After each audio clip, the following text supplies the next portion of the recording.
Hello, everyone, and welcome to the stream. Tonight's stream, as you guys saw from the title, we will be focusing on the Six Flags and Cedar Fair merger because these are the last few hours where Cedar Fair is a company. Cedar Fair is no longer going to exist come tomorrow morning.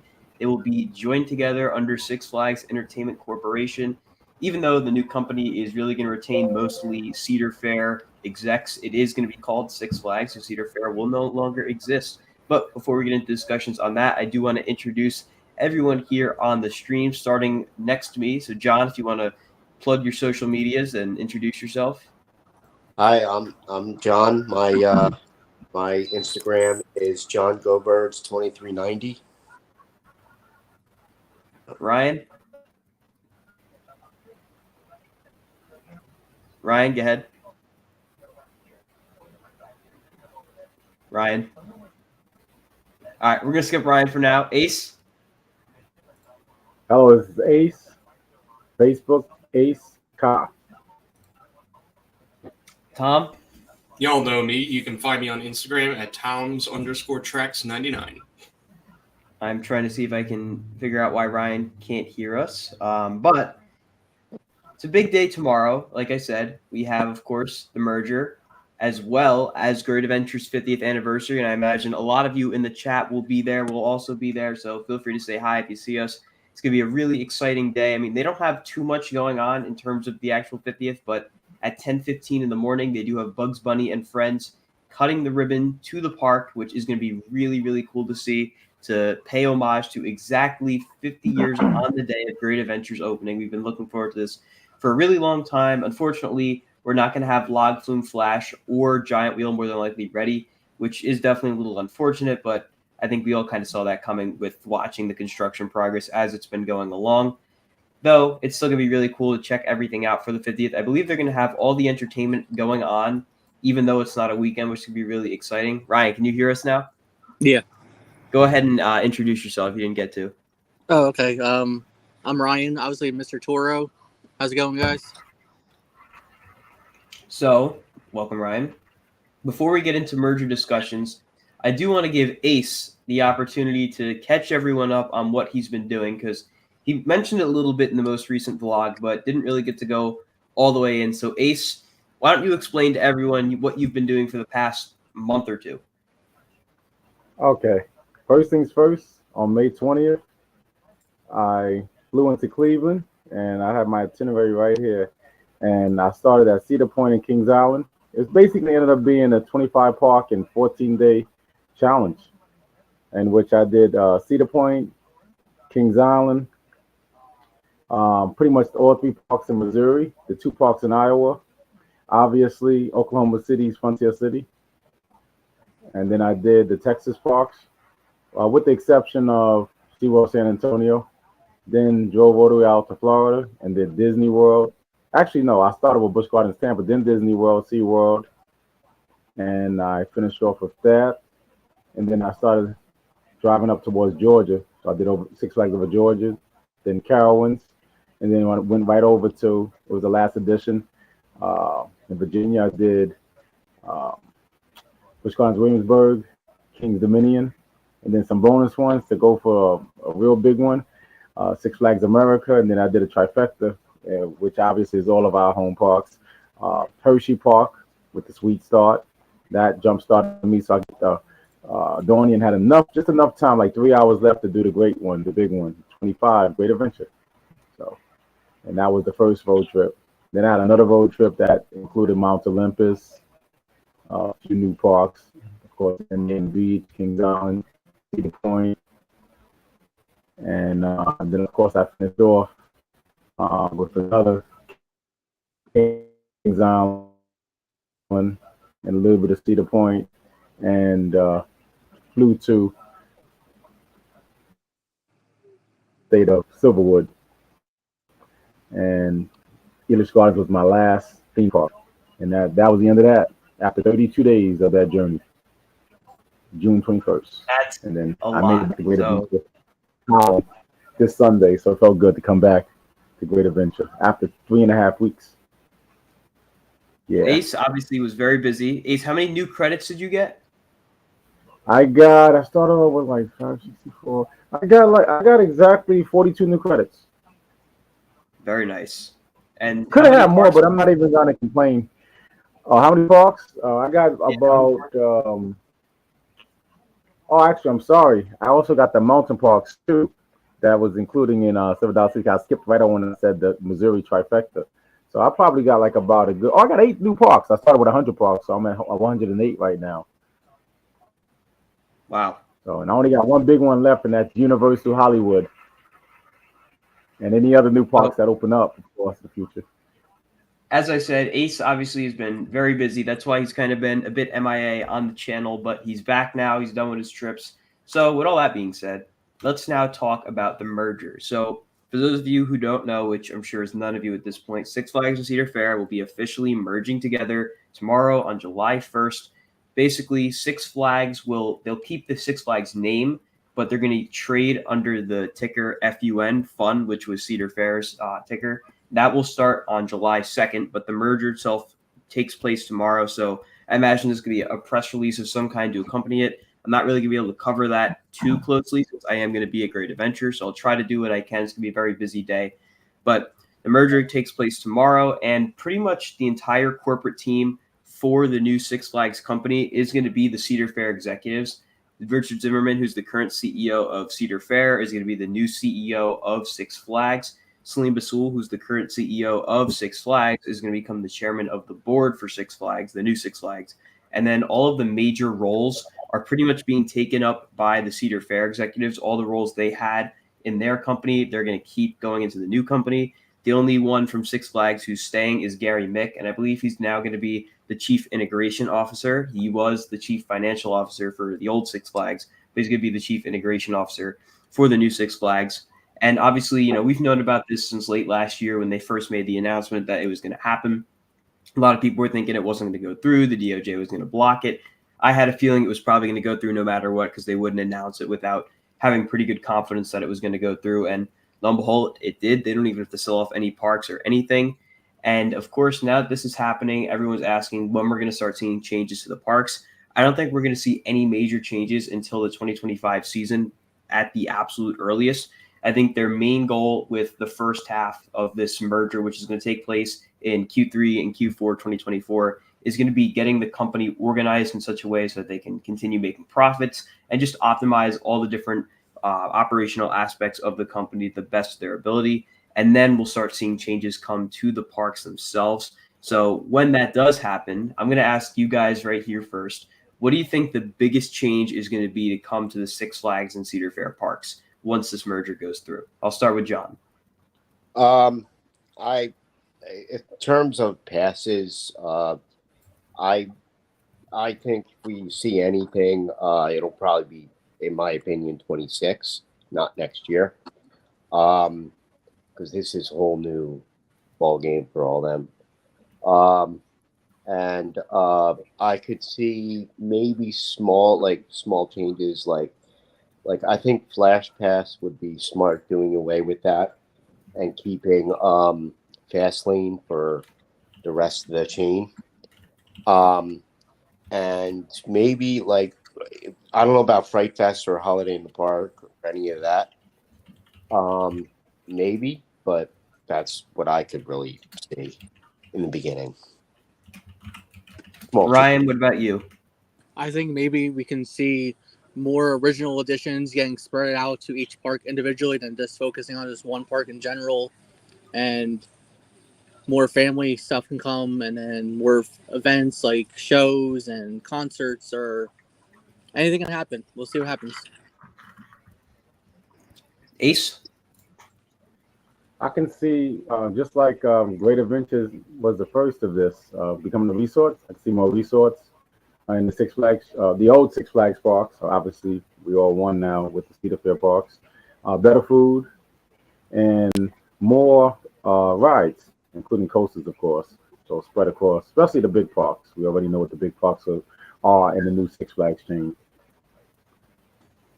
Tom? I actually think that, obviously not within the first year or two, but I think we're going to see the chain consolidate their properties.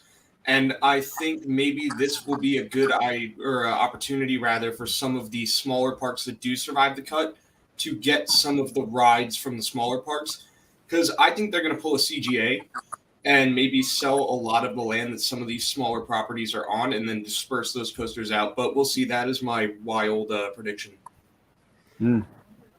All very good opinions there. So I do want to ask you guys now, which Six Flags and Cedar Fair parks do you think will get the best of this merger? Which ones do you think are going to get the most investment and benefit the most from this versus which ones do you think are not going to benefit? So we're going to start with, say, the three biggest parks that you think are going to benefit the most, whether they're Six Flags or Cedar Fair currently. Which of the three do you think are going to benefit? So we're going to go backwards. We'll start with Tom. Which three parks do you think will benefit the most from the merger?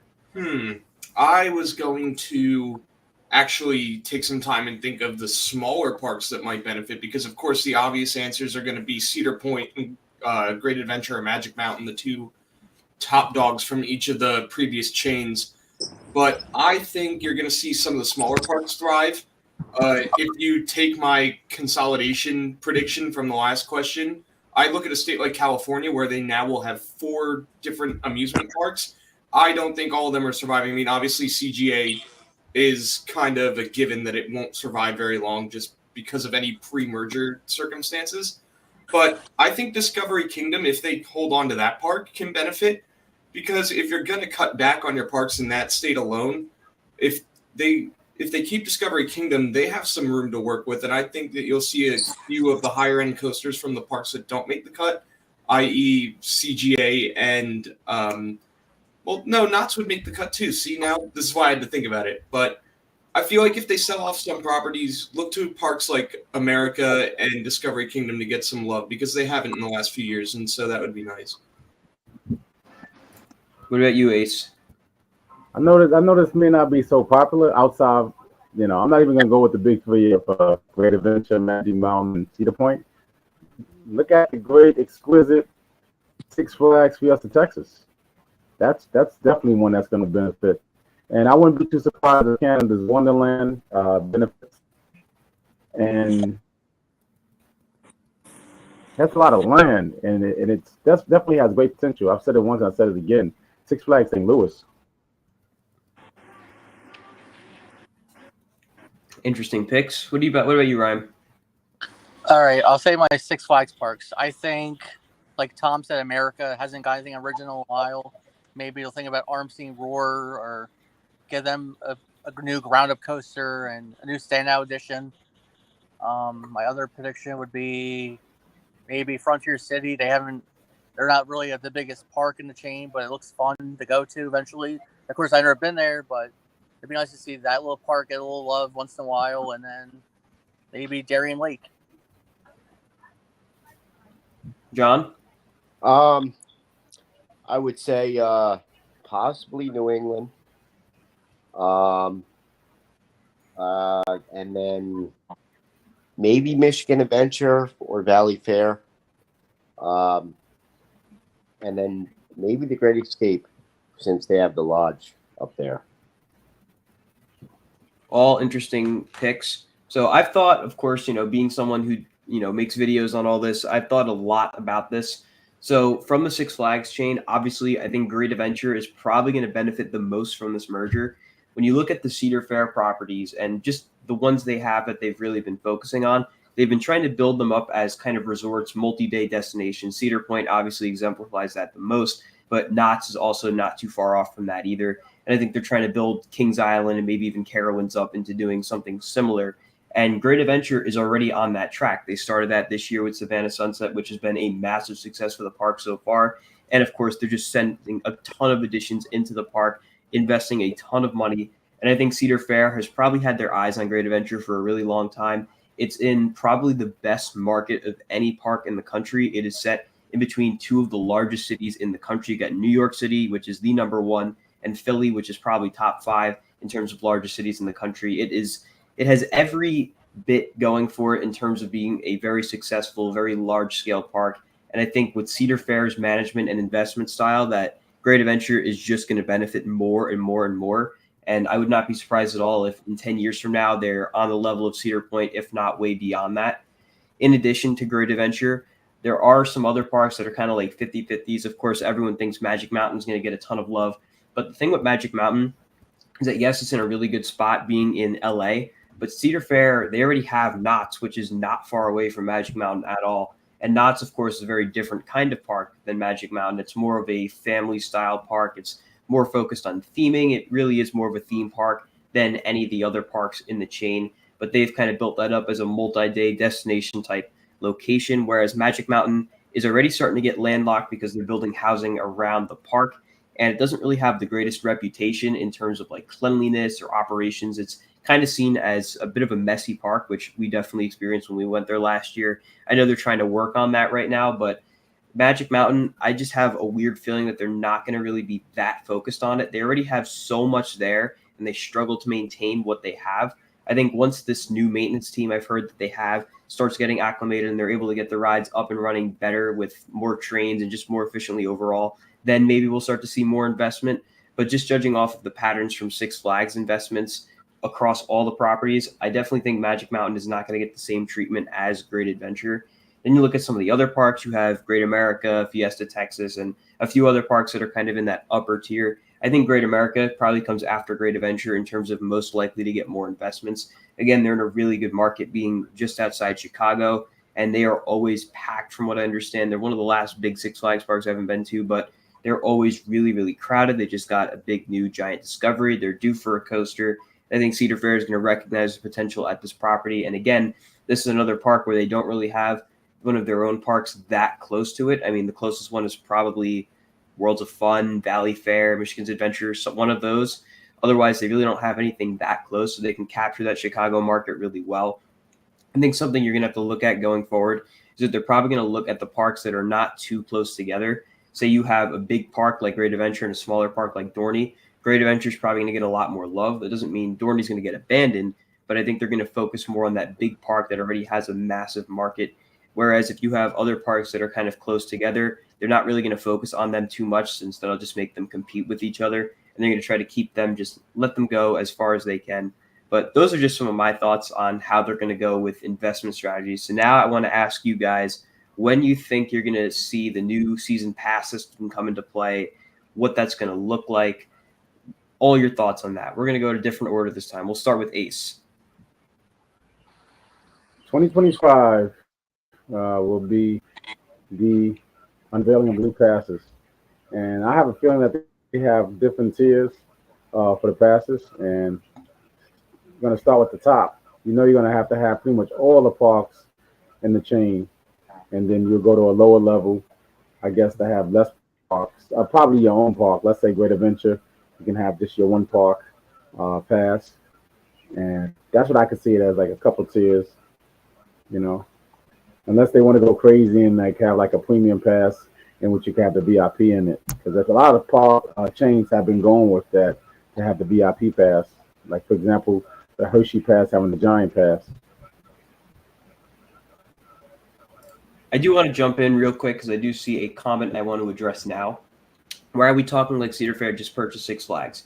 They didn't just purchase Six Flags. It is a merger of equals. But the reason why it sounds like we're acting like Cedar Fair just purchased Six Flags is because Cedar Fair is essentially running the show. If you look at the new leadership team for the new Six Flags company, pretty much 80% of it is all Cedar Fair executives. So they're definitely going to have more priority. They're going to have more say in what happens at the parks. Whereas the old Six Flags leadership, it's pretty much just Salim and Gary. And Salim is chairman of the board, so he will have a pretty big say in what happens and what doesn't happen. But it's not like he's the CEO anymore like Zimmerman is going to be. And Gary, he's just the chief integration officer. So he's really not going to have that big of a role compared to the rest of the Cedar Fair executives. So that's why it kind of sounds like we're talking like Cedar Fair purchased Six Flags. They didn't, but they're going to have more control in the end. Back to the merger, though. Ryan, what do you think about the new season pass system? What's it going to look like? I say if you like get like a top tier pass, like Ace was saying, like maybe you'll get like early entry, and then a few rides will be open here and there, and then the other side will open like and not have like a stupid rope drop at the fountain and make us wait, and then you get more wait. You pay for what you get, and you can redeem something like for a skip the line pass or something like that. It should be very interesting to see what happens. John? Like Ryan said, I could see a like an ultimate pass that gets you into all 27, and then I could also see for a lesser amount of money, I could see a regional pass that could get you into like the circular region, like a northeast pass. Maybe probably not a southeast pass because there's not much in terms of southeast. Midwest pass and maybe a West Coast pass, something like that. I see that for a lesser amount of money. And Tom? Yeah, I agree with John because I seem to remember saying a while ago that I could see them offering a region-based system. I think at some point you'll see one pass to rule them all. Like you'll get into every park with certain perks or whatnot. But then I think you can break it up by the West, by maybe like the Central. I almost said the Central Division. Sorry, tomorrow's also hockey free agency. But I think you'll see regional passes, but then you'll have the one to get into everyone. And I could see that coming in 2026 or 27, because I think they want to give it a year or two to see which parks are the highest attended, because then maybe that provides some insight as to how they rank the pass systems, and maybe the most expensive pass option is the one that gets you into the biggest parks that have the best attendance. So that's a possibility too. And kind of one last thing, I could also see the legacy memberships lasting one more year because of this year being halfway through, and to buy them more time, like Tom said, to kind of, like he just said, give them time to review the numbers and stuff. That was actually going to be my next talking point, so great segue. So you think it's going to last for another year, so you think they'll end, the end of 2025? Yeah. So if that's what you think, how do you think they're going to go about the Cedar Fair passes? Are they still going to offer the all-park passport? How do you think that's going to work? I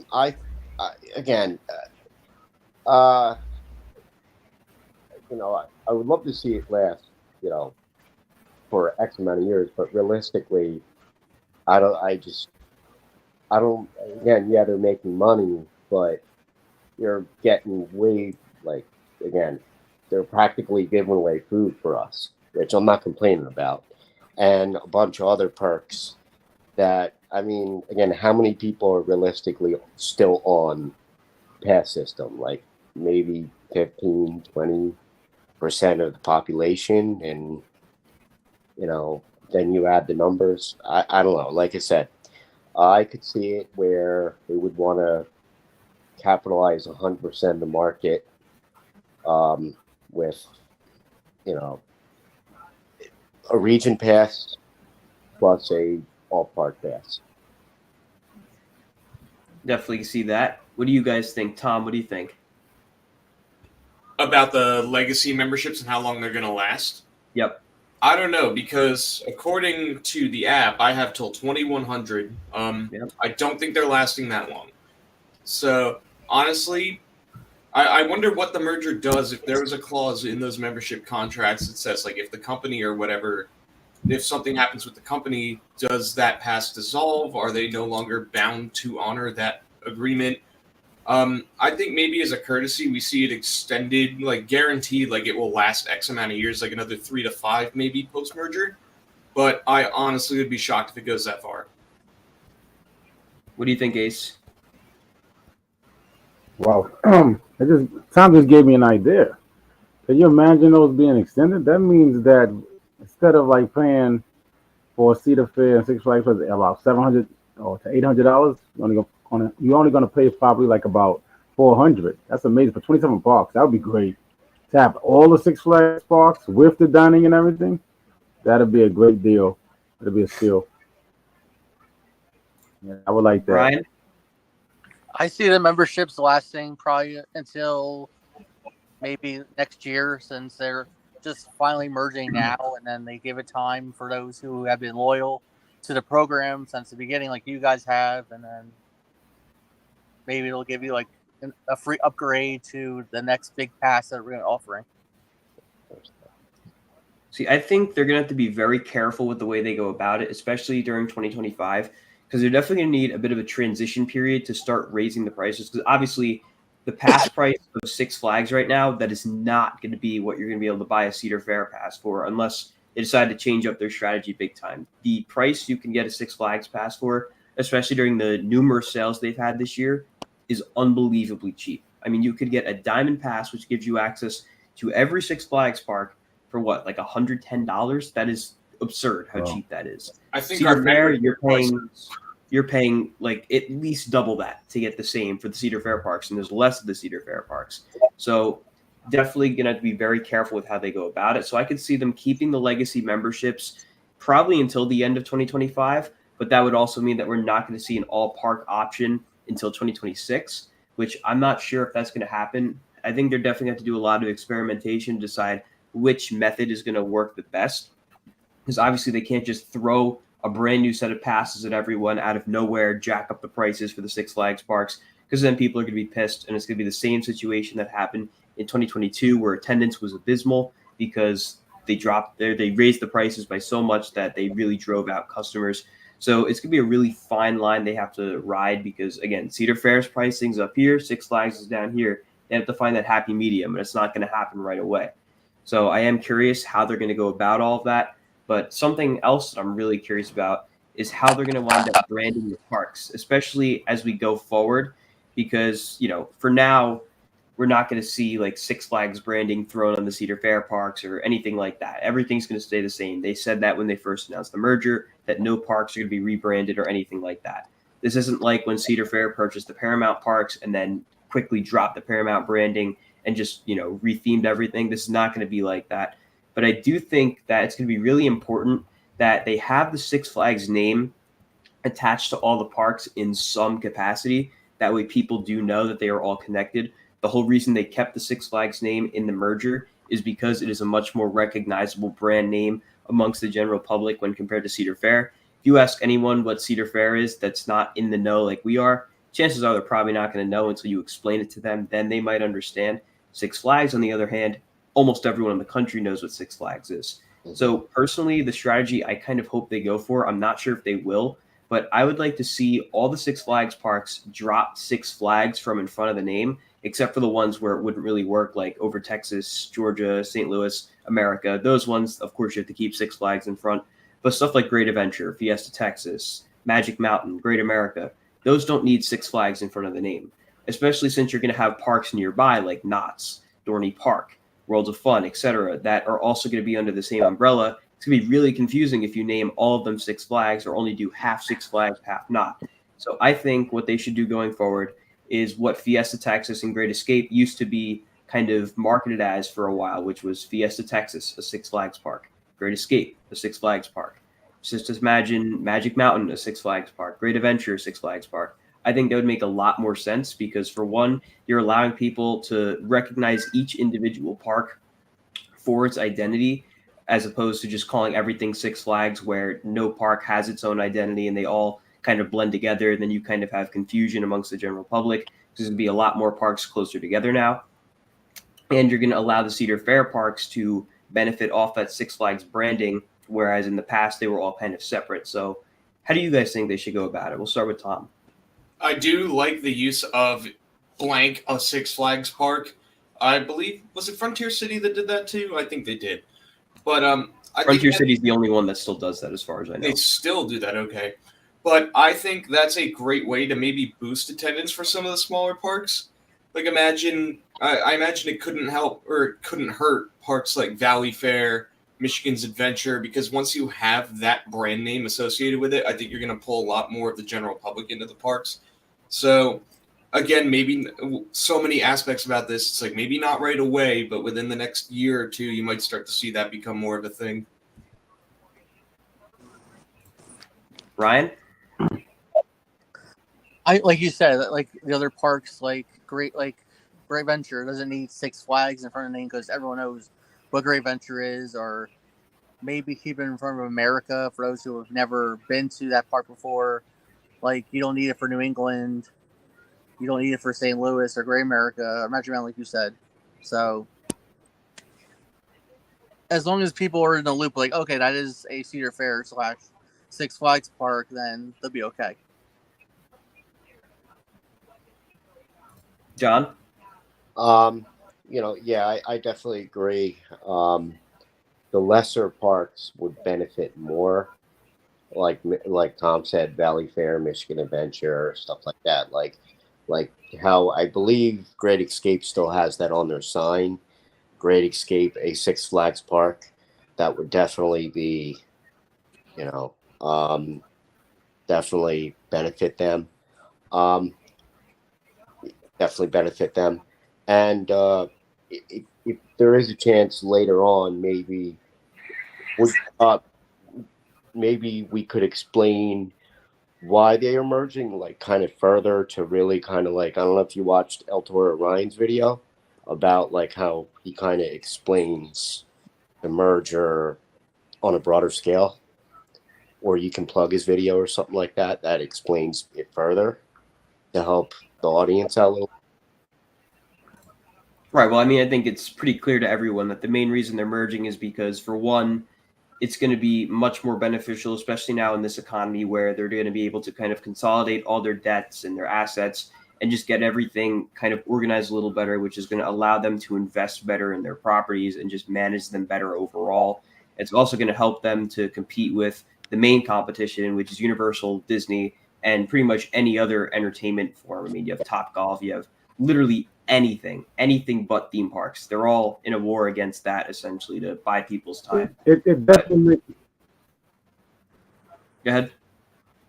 it definitely makes a lot of sense because we had this discussion months ago, I believe, with the Cedar Fair parks or Six Flags Park. It looks perfect to go with it, and I concur with you with the over parks, Six Flags over Texas, Six Flags over Georgia, and everything else. Everybody knows Great Adventure, Magic Mountain, etc. Perfect idea to have a Six Flags park next to all the rest of them. And I see a lot of people saying that they hope the Six Flags name never touches the Cedar Fair parks. That would kind of defeat the whole purpose of the merger, because the merger is a really good marketing opportunity where they can market all these parks under the Six Flags umbrella.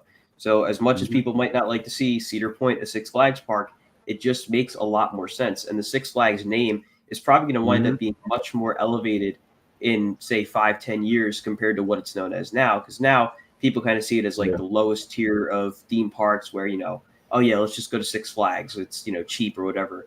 Whereas 5 to 10 years from now, you have all the Cedar Fair parks under that umbrella. And the Cedar Fair parks tend to be held in a much higher regard in terms of quality. And I'm sure Six Flags will be seen in a much different light, especially as we see the direction they're going in already with what they're doing at Great Adventure, turning it into a resort. I think overall Six Flags' name is going to be a lot better and a lot more well-regarded. And when you attach it to all these different parks, it's going to give people a much more positive opinion of those parks. And it's just going to help them save on marketing costs, where they're not going to have to, have each individual commercial. They can just say, come into your local Six Flags park. And as long as they're not shoving Six Flags over the name of the actual park, I think it'll work just fine. So the next thing I do want to discuss about the merger are the new rides that are going to come. What manufacturers you think are going to be in the playbook, what parks you think are going to benefit the most, how soon we could see the new Six Flags editions.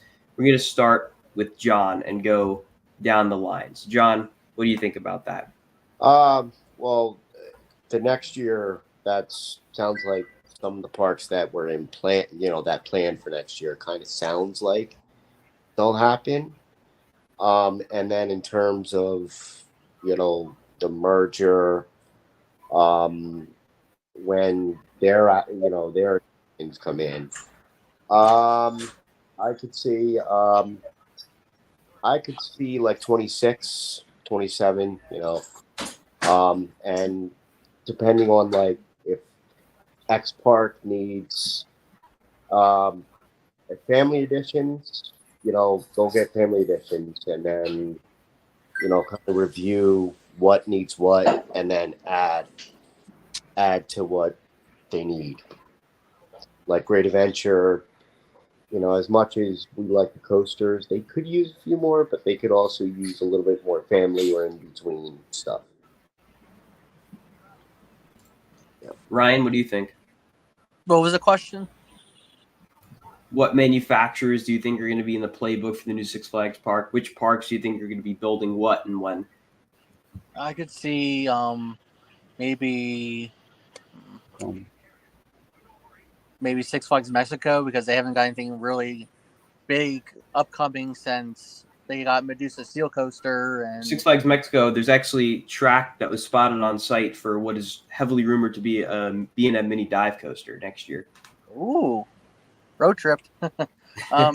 maybe America, since I already said that before. They really need something stand out. Like Dorney just got Iron Menace, and that's become a big hit for them. And with America having got anything original since Batwing, which was 24 years ago, give that park some love. And you got Kings Dominion not that far from there. Just give them something that will make people like, oh, let's go to Six Flags America for the weekend. And you got Busch Gardens, Williamsburg right there. You got 3 parks that are not that far from each other. That you see you see Williamsburg with Pantheon and all that, but you got America. It's like, okay, what's the big standout here? I'm going to jump in while we're on the subject of America. Personally, and I was talking about this, I think, with Sammy, I would love to see them drop the Six Flags America name and go back to Wild World, because, quite frankly, the name Six Flags America is probably one of the most flawed amusement park names ever, because you can't call the park without the Six Flags name. You can't just call it America, obviously. And, calling it Six Flags, especially in the context of the new company, you have Kings Dominion not very far at all. You have Great Adventure North, Dorney Park North. So having this one park that you can really only call Six Flags makes no sense. So I think they should definitely go back to Wild World, even if it was Six Flags Wild World, just something other than Six Flags America, because I hate that name. But continue, Ryan. But going off topic real quick, I'm going to a new park tomorrow. What is that? I'm going to Darien Lake. You're missing Great Adventure's 50th? Unfortunately, I am, but For Darien Lake? Yep, I was invited from a friend, so I'm going there for the first time tomorrow and Tuesday. Well, I hope you have fun. And so I'm finally knocking out the last ride of Seal I need, the original one. So Very nice. yeah, but I'll be there. Make sure I watch your video on the 50th for sure. I appreciate it. Thank you. You're very welcome. But that's about the parks. I think Michigan Adventure needs something original too. They haven't got anything new since Shivering Timbers. Yeah, that's true. Ace, what do you think about this question? What's the question again? What manufacturers do you think will be in the playbook for the new company, and which parks you think will be getting which coasters and when? I can see Vekoma. Vekoma looks like it's the next big thing. And RMC, of course. I can see in Six Flags America, Roar being RMC'd. And of course, Six Flags St. Louis is a possibility that the Boss will be RMC'd. And then for the parks that are pretty much been lackluster in getting new rides for the last decade or two, I could see them getting some of those new coasters. Pretty much, probably Vekoma, maybe B&M too, or RMC. So what parks do you think will be getting these additions? Six Flags America, Six Flags St. Louis. A lot of the parks that haven't gotten anything, I could see a Michigan Adventure or a Valley Fair. That'd be great, because these parks need it, definitely. And even the Six Flags Discovery Kingdom. So that'd be great. To give and Six Flags New England, show these parks some love. And speaking of Six Flags New England, that kind of has a similar syndrome to Six Flags America with the name. Where Riverside. I was just about to say that. It would Sorry about that. make a lot of sense for them to just go back to Riverside, yes. Even if it was Riverside at Six Flags Park. Wow. I mean, most of the locals up there know it as Riverside. They changed the name pretty much right around the same time Wild World's name got changed to Six Flags America. So that's another thing I think would make a lot of sense, because, again, they're not far from like Great Escape, Great Adventure, even Darien Lake LaRonde. I would definitely like to see something happen with the name over there as well. Yeah, but I just want to. Tom, Okay. it is your. Okay, Ace, sorry. You just beat me to the punch. You read my mind when you said Riverside. It makes perfect sense because it comes off the tongue so eloquently. as opposed to what is a New England, what is an America. I totally concur with that. You know, they add a Six Flags park to it. Yeah, it's a good ring. Tom, your turn. Yeah, so I think the big three manufacturers that they work with are going to be B&M, Vekoma, and RMC. Those to me are going to be the go-tos. I think I've seen the chat going off a lot about like, oh, is Intamin going to be blacklisted from this new company? I don't think so. I don't think we'll see them as often as those other three, but I think you'll still see the occasional Intamin coming through. I think it's all but a matter of time before they RMC roar at Six Flags America. They so desperately need it, not only just because it's something new, but because the ride would just benefit so much. RMC has come a long way since they've last worked on a coaster like that with Joker at Discovery Kingdom. So I think we see an amplified version of that. Aside from that, take your pick of any of those smaller parks that stay within this new chain. They all deserve it, and I think Dorney was a very good test ground to show that a smaller park can benefit greatly from a new addition. So I think we'll see some more focus on some of those smaller parks. All very good points. So what else do you guys want to discuss regarding the merger? Because I've been throwing a bunch of topics at you guys. What else do you guys think is worth? So what? The stock prices. So actually, let's take a look at both Six Flags stock. Someone did mention the stocks in the chat and saying that they should reward stockholders with a with certain perks or whatever, which I agree. I own stock in both companies, which is pretty cool. But within the last few weeks and months, the prices have been going up. I kind of bought into Six Flags at a bad time, but I'm like finally starting to get back toward the green on those, which is great. Cedar Fair has been doing really good too, but both those stock there's your Six Flags stock right there. So 33.14 up a little bit, but they, you know, when you look a little bit further on, they're definitely up. Actually, they're doing pretty good. They are, and I think I'm looking at the wrong one. Sorry, I was looking at Cedar Fair. Yeah, there you go. There's Six Flags. Yeah, no, I figured that was Six Flags. They're up, and then if I switch over here to Fun, this is the day. 5 days. Up 35% year to date. We are financial experts here at Hollywood Studios. Yes. Cedar Fair is doing quite well. Six Flags is also doing quite well. They're both around the same percentage up. Whenever an earnings call would come up or things like that, or like when the merger news was going through, both at pretty much comparable rates would go up together, which was pretty cool. So I'm interested to see what happens in the fallout of each stock taking on the Fun ticker. So that'll be pretty cool. This is the last time we will ever see this ticker right here. This will be done. 6 is done.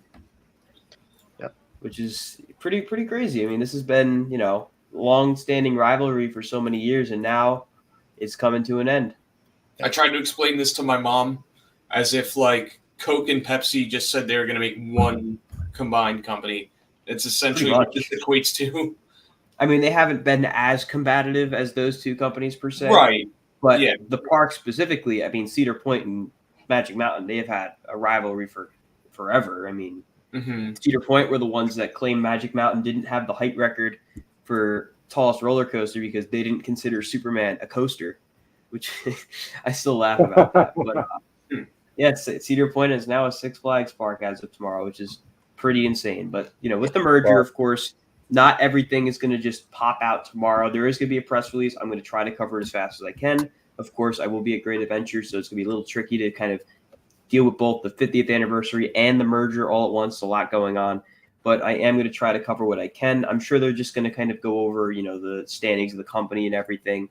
But I'm curious to see when we're going to see the IPs introduced to both parks. Personally, I hope that Peanuts and Looney Tunes both spread throughout all the parks, because I think having a mix of both would be really, really cool. I mean, just imagine you get to take a picture with Snoopy and Bugs Bunny. I think that sounds pretty enticing. What about like in terms of DC? Not just that. And speaking of the DC and stuff, but like, what about like, for example, Fright Fest or Haunt? Like, you think they'll keep? I think they'll probably keep them park specific for a little while.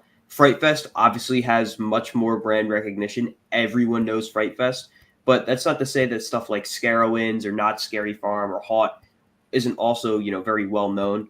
And the Yeah. same thing with Winterfest and Holiday in the Park. I think Winterfest is a bit of a better name.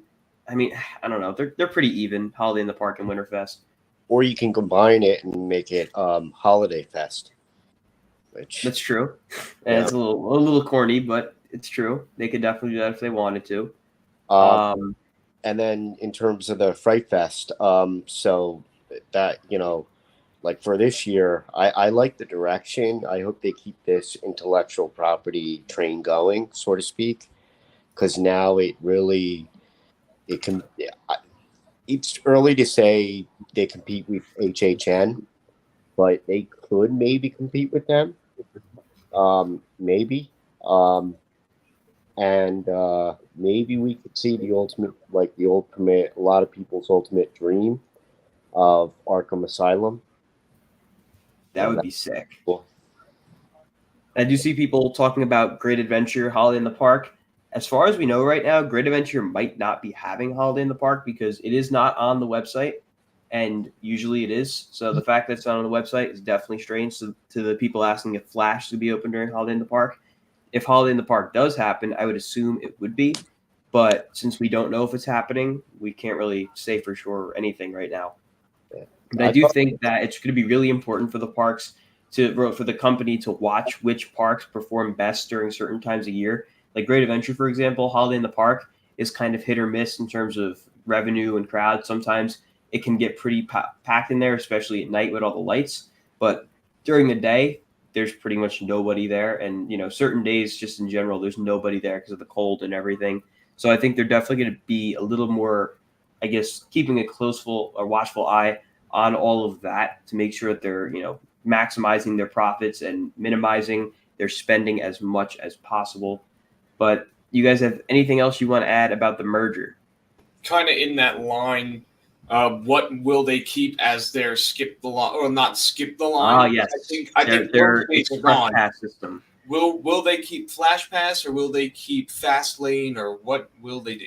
I think they're going to call it Fast Lane, and they're going to adopt the Flash Pass system, which I don't know how I feel about, because personally, I've always liked Cedar Fair's Fast Lane much better. It's much simpler. You just take the band, scan it, or show them, and that's it. Reservations or anything stupid like that. Flash Pass is definitely more of a hassle, but it does make sense that they want to have everything on you. They don't have to give you anything. You're just buying it, and really, they don't even need to have a physical location. You can just buy it off the phone. Whereas with Fastlane, you're always having to give the consumer some sort of a physical product, which of course would be the band. Flash Pass got away from that, I believe, last year. So I guess we'll have to wait and see. I mean, I think Fastlane is probably a better name, but I don't know. We'll see. That also brings up the question, too, of how quickly will we see DC introduced to the Cedar Fair parks? Do you guys think they're going to go and introduce them at all? Do you think they'll have, only new editions have DC themes? What do you guys think? I think it's only the new stuff. I don't think they're going to retrofit anything with the DC brand. I could see the lesser parks like Valley Fair, Michigan Adventure benefit from them, and kind of keep it away from Cedar Point and Kings Island. I don't think they really need the DC stuff. It would be cool, but I just don't think they really need it, because their park name kind of sells themselves. And then obviously Knott's is definitely Knott's. I think is going to stay Knott's, because that would be it wouldn't work with Knott's. Right. The DC stuff, personally, I don't think they're going to do any rethemes. I think rethemes would honestly just be a bit of a waste of money, because sure, you'd be like, oh, new at Cedar Point, Superman the Ride, but people aren't stupid. They'll figure out that it's just a repaint. So I think if anything, they're going to continue with their theming style they've been going with at Cedar Fair. Like, you look at stuff like Cedar Point's Top Thrill 2, you have Carowinds with I can't remember the name of it, Aeronautical Landing, that area, and then of course Copperhead Strike, Blue Ridge Junction. think the best example, King's Dominion's Jungle Expedition, and they're having a big addition to that as well next year. I think they're going to continue with themes like that because those have been very successful for the company, and they also don't need to pay licensing rights for any of that, which I think Cedar Fair, especially now that they're having to retheme both of the Intimidator coasters, they're probably trying to get away from that because now, of course, I-305 is now Project 305, and that's going to be rethemed next year to go along with the new coaster, King's Dominion. They had to kind of haphazardly retheme Intimidator at Carowinds to Thunder Striker. So I could definitely see them getting away from any kind of licensing in terms of like larger attraction stuff that isn't kiddie stuff, because the kids are obviously going to be much more attracted to rides and attractions that are themed after characters like Snoopy or the Looney Tunes. I definitely think Snoopy is probably the better brand for kids, but that doesn't mean Looney Tunes aren't beloved either. I do think that we're going to see just a lot of Cedar Fair stuff adopted in general over Six Flags. The one thing that I really hope does not happen across the whole chain is IROC. For those of you that don't know what IROC is, that's basically the operating procedures that Cedar Fair uses. And that's why Cedar Fair's operations, compared to some Six Flags parks, like the upper echelon of Six Flags operations like Great Adventure, Cedar Fair can't compete. Great Adventure uses a completely different system for safety, and it's just as safe and much more efficient. Cedar Fair, they have all those redundant seat belts, and you can't touch your restraint. Just a whole bunch of really stupid policies that slow down operations very unnecessarily. So I hope IROC disappears and just does not come into the chain, and Cedar Fair adopts the operational strategies of Six Flags, but we'll have to wait and see on that. But anything else you guys can think of for the merger? No, I pretty much, that's kind of everything I can really think of. I can't really think of anything else. Ace, you got anything? Yeah. Well, I hope better food. Just like Yes, at the the Cedar Fair park. food is Like definitely Enriquez at perfect example. Enriquez at what is that? Kings Island, and of course Tom and Chi. Some really good stuff. They really do. Yeah. Definitely. So that'd be great. Now we're going to start the question and answer portion of the stream. So all of you guys that have been typing stuff in the chat, we're now going to get to that. We're going to start from the very top and go down. Of course, if you send a super chat, I will jump down to that immediately. But until that happens, we're going to start from the top and work our way down, starting with this. Do any of you know any more stuff going on tomorrow? All that's happening tomorrow is the entrance at 10:15. They're going to have Bugs Bunny and friends cut the ribbon to open the park. But other than that, they're just going to have 50th anniversary celebration stuff going on. The same things they've been having on the weekends. And Giant Wheel, all the cars should be on. Not 100% sure, but they should be. I don't think it'll be open though, but at least it'll look nice. Let's see. Moving on. When will Flash open? Obviously, nothing is official yet, but it's looking like maybe late July, if not August, unfortunately. I mean, I was hoping that if we saw testing begin relatively soon, that maybe they could make it for July, but just looking at the project, the progress of the ride right now, it's really not looking like that. The train isn't even on the track yet. There still hasn't been any grouting done on the footers, which tells me that it's going to be a bit until that ride starts testing and then opens. But it definitely will make summer. I'm sure that it'll make summer. Any updates on Ka's closure? They are waiting on parts right now, and until they get those parts, they cannot open it. Of course, Ka, quite frankly, has much better uptime than most of the other Intamin hydraulic launch coasters. So this is really not that bad, all things considered. Talk about all the ride closures.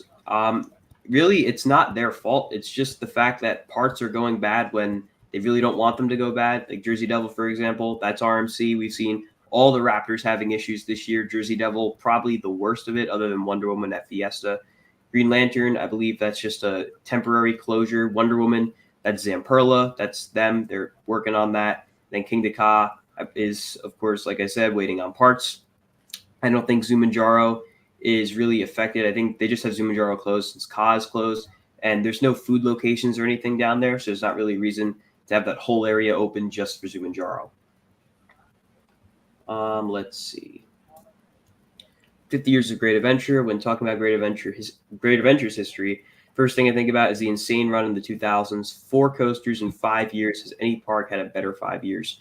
That's right. I mean, you had Superman, Nitro, COD, Toro. I mean, that is a powerhouse of 4 coasters there. You're never going to see anything like that again, I don't think. I will say you also had an average of 2 to 3 flat rides a year being ripped out in that time too. So yes, the coasters were great, but then you also saw a ton of rides go by the wayside. But I think part of that was the War on Lines expansion, and they just couldn't maintain and keep up with 25 new rides. And that's a lot of what went in the 2000s too. And But and again, also see that again.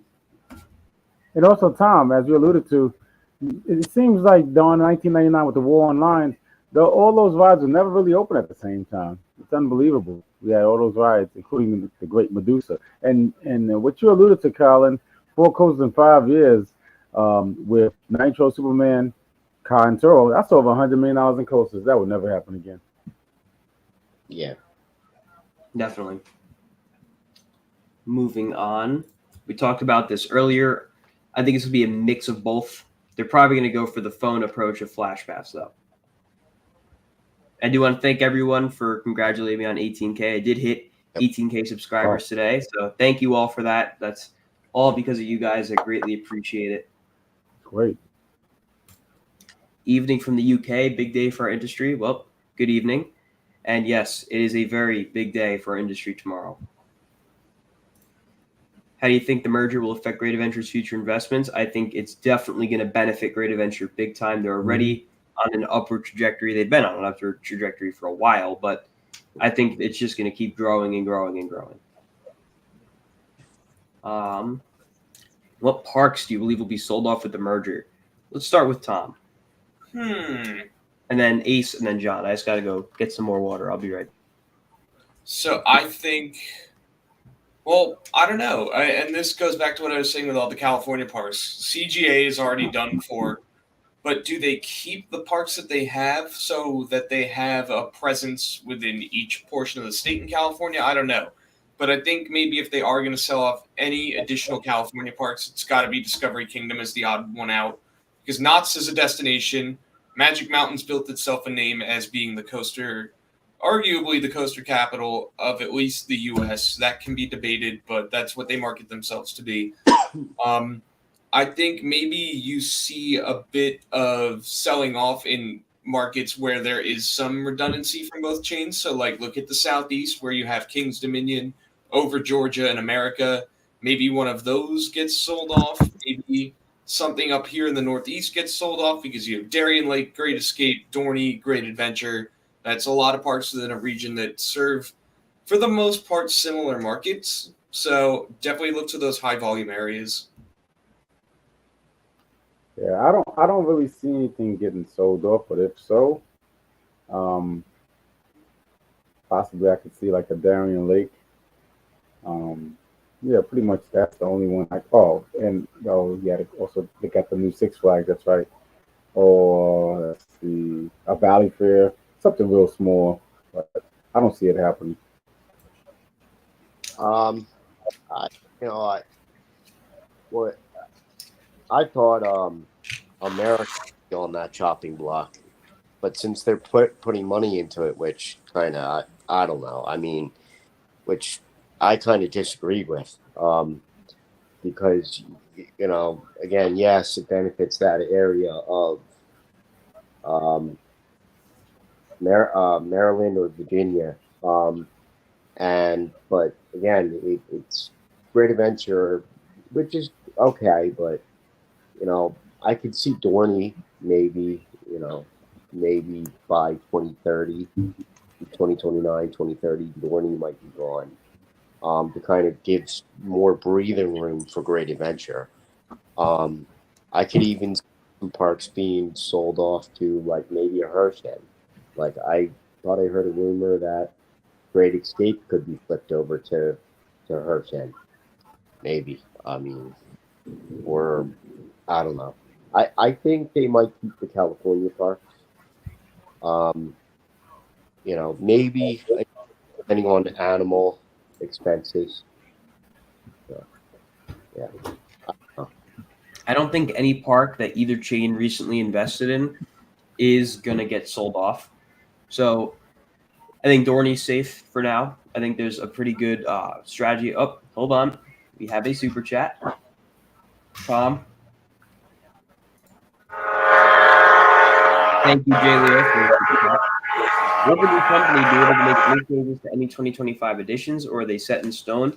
As long as the contracts have been signed, they are set in stone, and they are not going to be messed with. So I know there's the rumors of Great Adventures new coaster for 25. We know King's Dominion and Canada's Wonderland are both getting new coasters for 25. Looks like Six Flags Mexico is getting a new coaster for 25. Maybe even Great America. There's a whole bunch of new coasters that are likely to come next year. So those should all be fine. Again, as long as the contracts are signed. Even some coasters might open in 26 that were from pre-merger. That as long as the contracts were signed, they will definitely open. So keep an eye on those.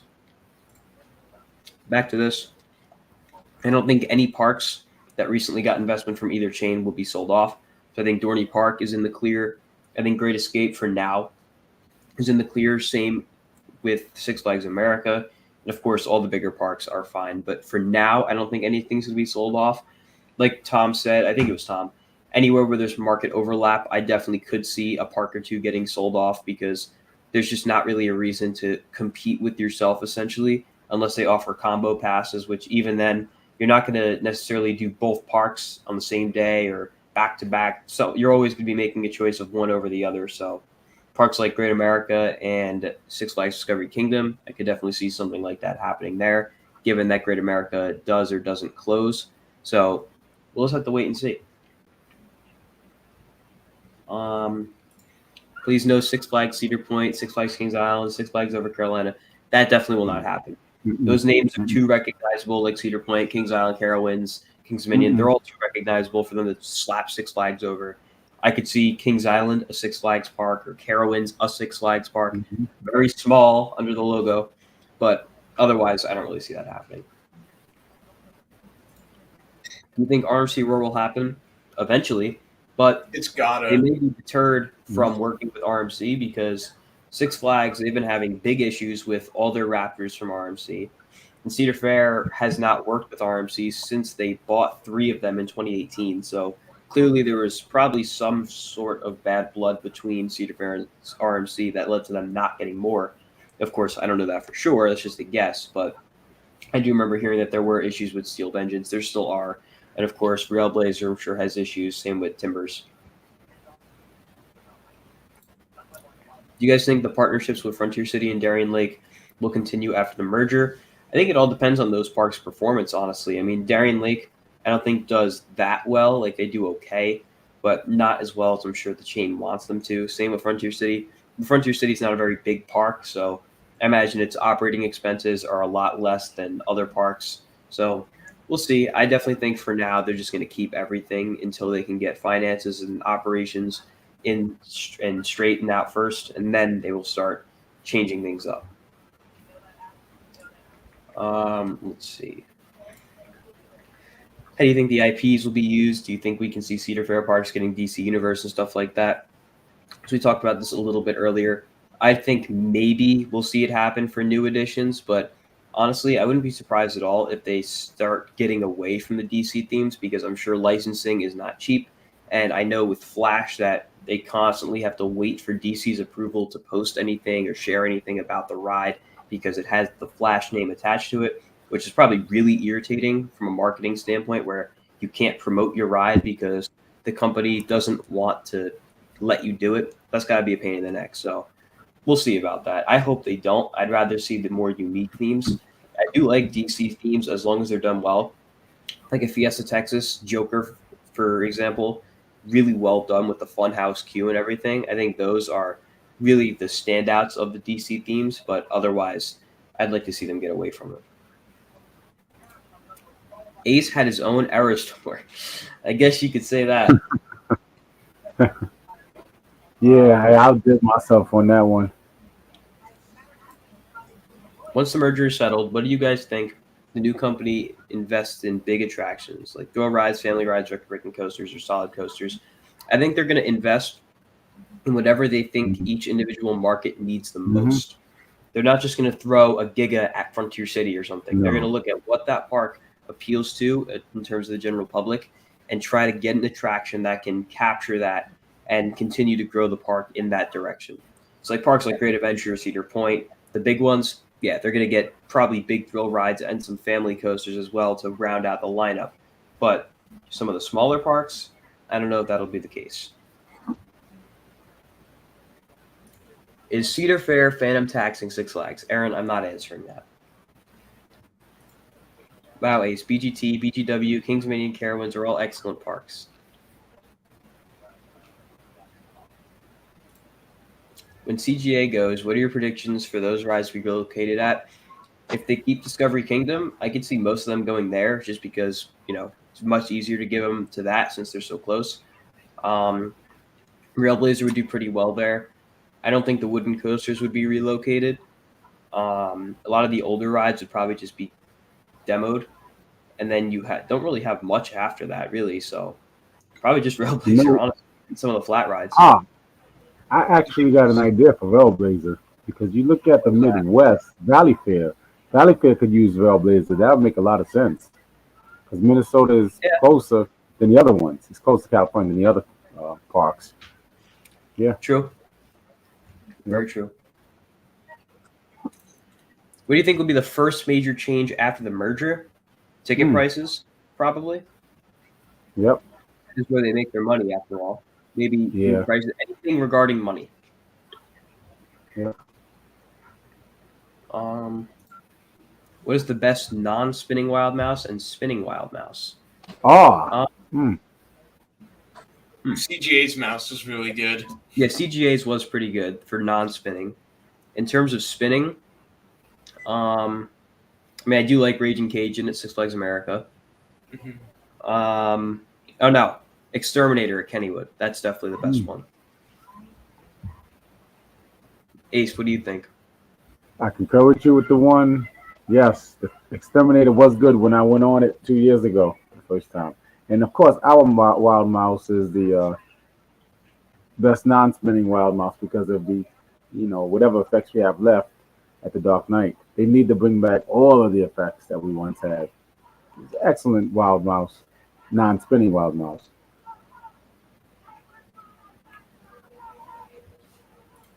I'm going to Dorney and New England for the first time this summer. Have fun. Both are great parks. I do wish New England would finally get a new coaster, though, because they've been waiting for 7 years. They are due. Way overdue. Hi, all. What are the expectations for tomorrow? If you're talking with the merger, just a basic PR press release, going over the fact that it's happening, mainly for the news outlets to cover it, because I'm sure it will be all over the news. As for Great Adventure, I outlined it earlier, pretty much just Bugs Bunny and friends cutting the ribbon at 10:15, then they'll have all the 50th entertainment going for the park. I would like to think that maybe they're holding something back.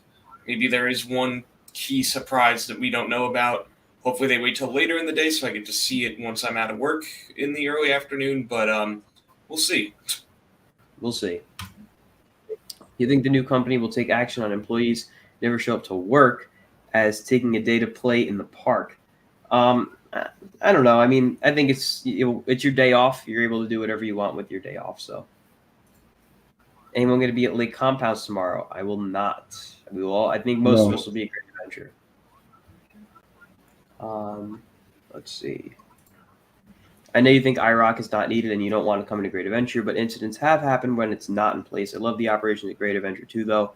See, incidents have happened at the Cedar Fair parks with IROC too. I mean, you're always going to have something slip through the cracks, so there's no solution to that. But they could just have a good system where they're not going to have to use IROC and keep operations focused. Thank you, Coaster Maniacs, for the super chat. I wonder about the passes. I have the Diamond Elite membership, still grandfathered from well before COVID. I hope it's going to hold up. We talked about this a little earlier, and we think that it's probably going to stay in place until the end of 2025. But then that also raises the question of what the Cedar Fair Parks passes are going to look like, because I don't think they want to keep them separate after they merge. So it's really just a whole bunch of unknown water at this point. We have no idea what it's really going to be. They'll at least be good until the end of 2024, but after that, we really don't know what's going to happen. Let's see.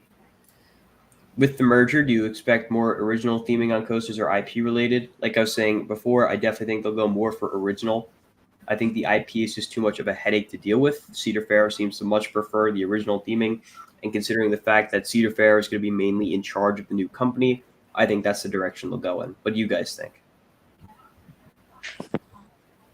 I hope they stay to original theming because Dorney did such a great job on Iron Menace, and it really taps into the local history and what's really unique to that region. To a lesser extent, Jersey Devil, like you're not going to see the Jersey Devil theme anywhere but Great Adventure. So I really hope that they stick to the original stuff. It also creates less of a hassle in having to get approval from different IP owners. Definitely. Ace? Yeah, I hope they stick to the original theming. Yeah, just like what Tom said. This makes a lot of sense. John? I original theme, but it couldn't help. Couldn't hurt with the intellectual properties.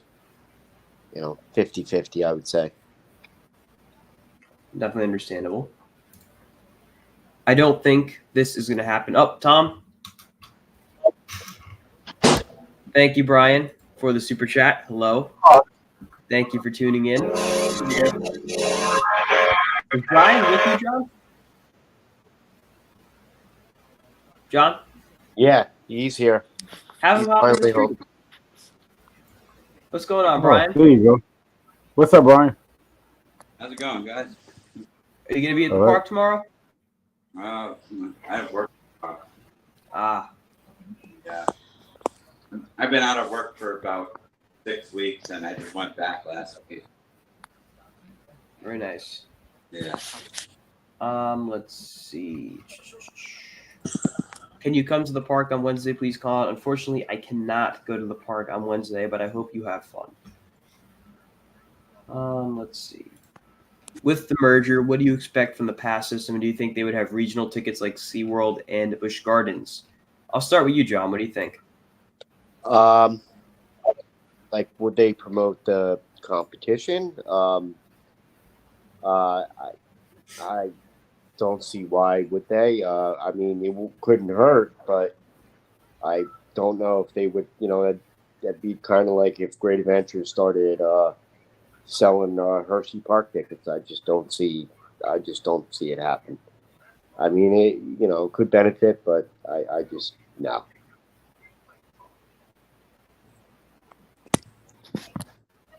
Yeah, I just doesn't make. Yeah. Tom? Yeah, I think you'll see reaction from competitor chains just to try to remain competitive. But I don't think you're going to see any collaboration between the new Six Flags parks and any regional competitors. That just makes no sense. Well, no, I think he's saying that like the Six Flags and Cedar Fair parks would have regional tickets the way SeaWorld and Busch Gardens does. Yes. Well, yeah, that kind of goes into what we were saying about how we think the pass system is going to shake down. I think we'll see a regional pass. Like, get your Northeast pass. Maybe you can add on for an additional charge to that regional pass to get an all parks upgrade. That kind of thing. Could definitely see that, Ace. Like I said earlier, I don't really see a regional pass. I just see basically a park to park pass. Like, let's say you in your own park, like Great Adventure or Cedar Point, just have it for that park, or just have a national pass. That's what I could see. Definitely could see that. Now, next, we have a poll going on in the chat. It's 143 votes. So thank you to everyone who has voted. Feel free to vote if you didn't already.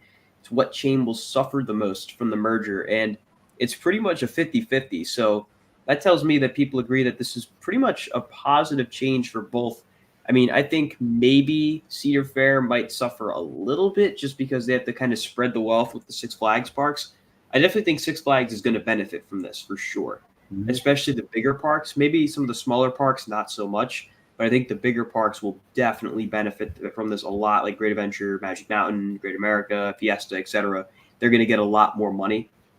And Cedar Fair, I mean, they already give a lot of money to their big parks. I'm curious if they're going to wind up spending more. Like, usually they focus on one or two parks, big parks for the year, and give them like a big addition, and then the rest of them kind of get ignored, really. I'm curious if they're going to change that up a little and maybe give additions to every park every year, the way Six Flags does usually. It's all very interesting to watch, so we'll see. We mentioned this a few times before. I don't think any of the Cedar Fair parks names will change. Let's see. Do you think Fright Fest in 25 will retain IP focusing or will go back to in-house mazes? I think they're going to keep growing with the IP focused mazes. I mean, they've been hugely successful so far, and obviously they're going all in 2025, especially here at Great Adventure. We're getting 7 IP mazes, which is insane. So they know that at Halloween Horror Nights and Universal, majority of the mazes down there are IP based, and obviously Halloween Horror Nights is like the gold standard of theme park Halloween events. And if Fright Fest is trying to get to that level, that's probably the direction they're going to go in. And, you know, it's not like rides where when you see IP everywhere, it's kind of a bad look. I think it's a little different because these franchises, they have a big following as it is. And you can really do a lot more with a franchise-based maze than something original, just from a theming perspective. So I think it's a good thing overall. What do you guys think?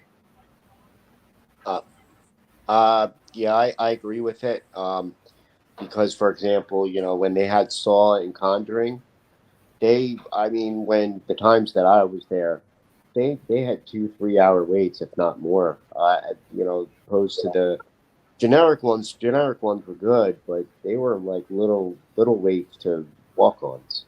You know, and the intellectual properties do bring people through the gates.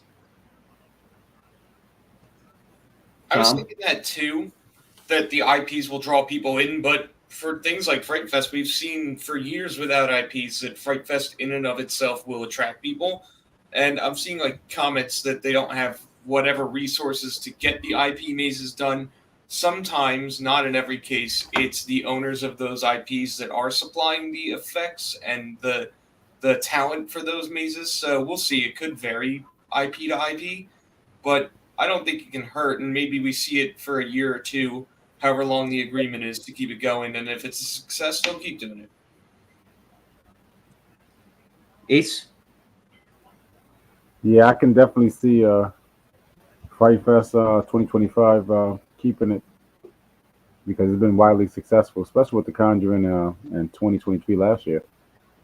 Perfect example. This merger benefits Six Flags a lot more than Cedar Fair, but ultimately I think it would be a positive for both. Exactly. I don't think it's bad for either one of them. Do you think that one higher tier park will be sold? No. If it's a park that makes a lot of money and is very successful for the park, and they're not legally being forced to sell it, there's no reason for them to unload it. Let's see. I do want to apologize if you guys hear bangs in the background. That's people deciding to set off fireworks. Do you think you can use your Six Flags Pass with Cedar Fair parks due to them merging? No, not yet. Definitely not yet. So if anyone decides to go to Dorney Park or Cedar Point or something with their Six Flags membership, don't expect to be let in. Let's see. I hope Dorney and New England get more additions. If they do, I will definitely buy a season pass for all the parks because I have a season pass only for Great Adventure. I understand that. I think Dorney is definitely going forward going to get more and more additions. They're already getting a new water park edition next year. They've, of course, got Iron Menace this year. So I think Dorney is definitely on the up. New England desperately needs some attention. I mean, they have a really solid lineup as it is, but they definitely need to grow it more. I feel like they've been removing a lot more than they've been adding. Six Flags America doesn't need a new coaster because half the coasters were closed this weekend. Batwing, Superman, Joker, Raging Cajun, Skywinder. That's rough. When we were there, of course, the media event was great. And then we went into the park. The operations, I definitely understand why people give them a lot of flack for it. There were some things that I saw that were definitely interesting. And everything opened late. Batwing never opened. And there were a few other rides that never opened. It is kind of disappointing, though, to see that Skywinder didn't open for you, considering that's technically their new attraction. So I do hope that with this merger, we're going to see a lot more consistency amongst the parks in terms of the operations. Let's see. How is King's Dominion about to flourish? Well, they're getting a big new coaster next year, and it looks like a bigger expansion of the already amazing Jungle X area, plus the retheming of 305. So there's a lot going on down there. And at this point, that new ride might open before Flash. So there's already track work being done. So we'll see. And I'm not going to say yes or no, but you never know. A hotel's coming? Where? Oh, to Great Adventure? It could. I mean, if Savannah Sunset is successful, I think that's definitely the next step, is to have an on-site hotel, right by the park, probably where that gas station is. I could see that being a good spot for it. But Great Adventure, if they're trying to make it a resort, that is the logical next step. Do you think Six Flags will plan to reopen Top Thrill 2 after the merger? Well, that's more Cedar Point's ordeal, and they're working as hard as they can on getting Top Thrill 2 open. It's more in Zamperla's hands than anyone else, so it's really just coming down to how fast Zamperla can work on getting that ready. Magic Mountain being Six Flags' favorite child feels illegal. I don't think Magic Mountain is going to be the new Six Flags' favorite child. I think it's going to be Cedar Point and Great Adventure. Magic Mountain and Great Adventure are the best Six Flags parks. Objectively, yes. Subjectively, maybe not. Yep. Let's see. For my trip next year, should I go to Kings Island or Hershey? That's really tough because both of those parks are phenomenal. I don't know. Ace, what do you think? My next Hershey trip next has the year. better Wow. standout coasters. Yeah, Hershey. If you want like family and you're looking at like a mix of everything, yeah, Hershey, definitely. You have a zoo Both are inside great the park, resort. Plus, you have the chocolate worlds, I call it, even though it's chocolate world and chocolatier. There's a lot in Hershey by a small margin. Go to Hershey. Let's Especially see. Magic Mountain literally admitted they've been running the park poorly and said they'll fix it in 2 years. Yes, that is true. I believe it was Coaster. It might have been CoasterCon. They spoke. The new park president there spoke, and supposedly they got a new head of maintenance who came in, and they're hoping within the next 2 years that they're going to get themselves on a routine where they're going to be able to have multiple trains on the coasters at all times. Because I know when I went, it was an absolute mess. There was one train ops everywhere. Rides closed in the middle of the summer. It was ridiculous. So I really do hope that 20 park minutes to can ride pick itself X2 up. at park opening. Yeah, it was And we were ridiculous. first in line. Hopefully they'll get that back in shape. And they're supposedly getting a new coaster next year too. I mean, we haven't heard too much more about it, but they are probably getting one. So lots of new coasters in the big Six Flags chain next year. Let's see.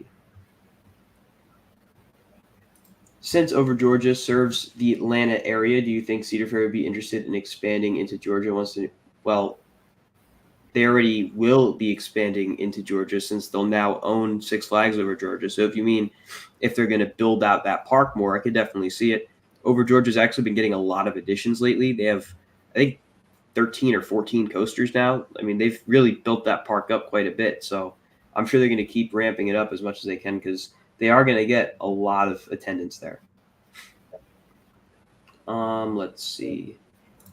What do you think will happen to ticket prices for the following years due to the merger? Cedar Fair's up here, Six Flags is down here. I think they're going to level off somewhere around here, if I had to guess. Who's Great Adventures Park president? I wish he was as interactive as Fiesta Texas's one. Great Adventures Park president is Brian Basica, and he's in the park all the time.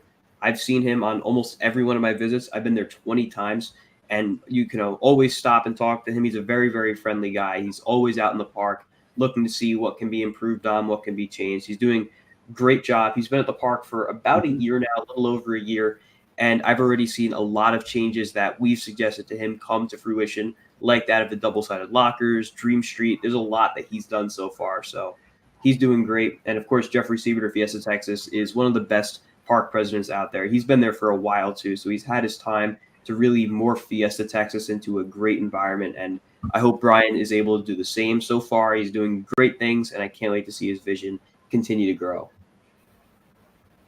Let's see. Random hot take. Nitro is the best B&M hyper. I'm going to have to strongly disagree with you on that. I love Nitro, but Diamondback, just to name one, is much, much better. Goliath at Over Georgia also exists. Goliath. Yes. Yeah, Goliath is definitely top 10 worthy. Absolutely for me, no doubt about it. My favorite hyper actually, Goliath. Definitely. Hmm. Do you think the new Six Flags parks will remove more rides than before? Some rides really need to go. Here are a few examples. Here you go. Anaconda, Viper, Hurler.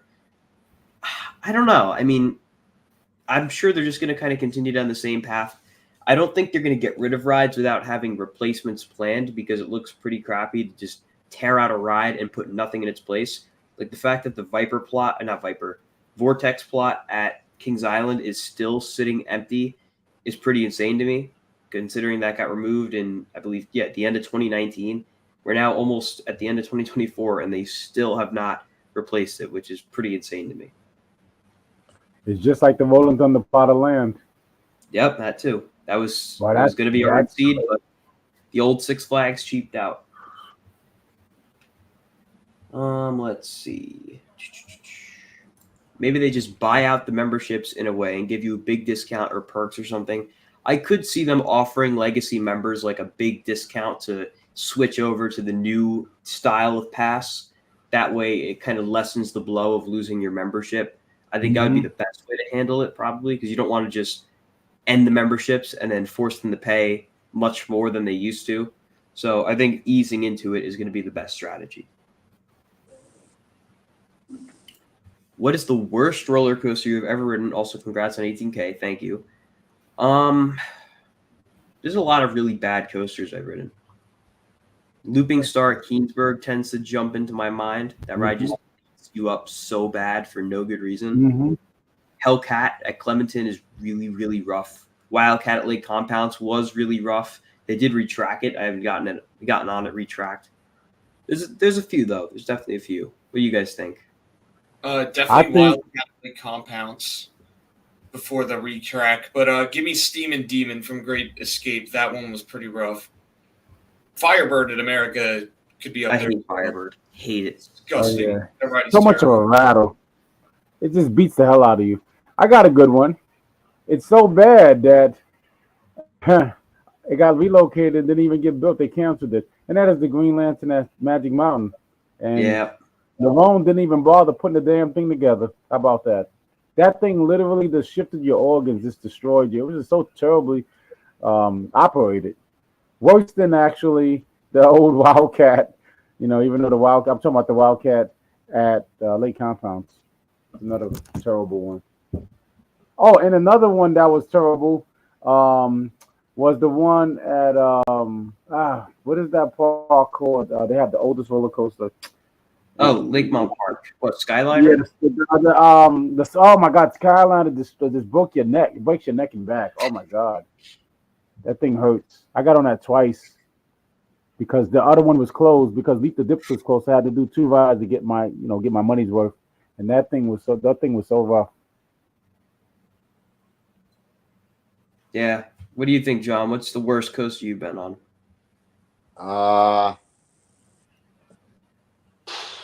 I'm gonna say that's tough. I know it's gonna be unpopular. That's all right. I'm gonna say Great White. At Maury's? Yeah. Really? Yeah, I'm just Wow. not a DC trains. I mean, I get that. The trains suck, but the ride, especially at night, that thing is awesome. It is. It's just it would be a lot better if it was a lot smoother with better trains.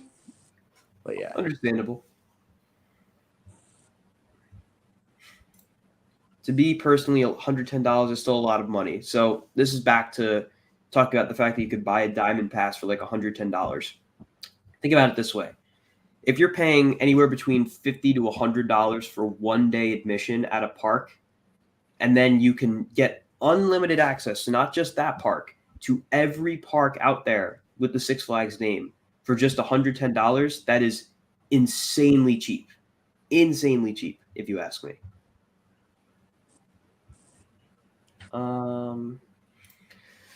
Will Will Intamin be blacklisted for which manufacturers to work with after Georgia Surfer opens? Not necessarily. I think after the merger, pretty much any manufacturer is game for the new company because you're going to have people from both sides who can vouch for either or.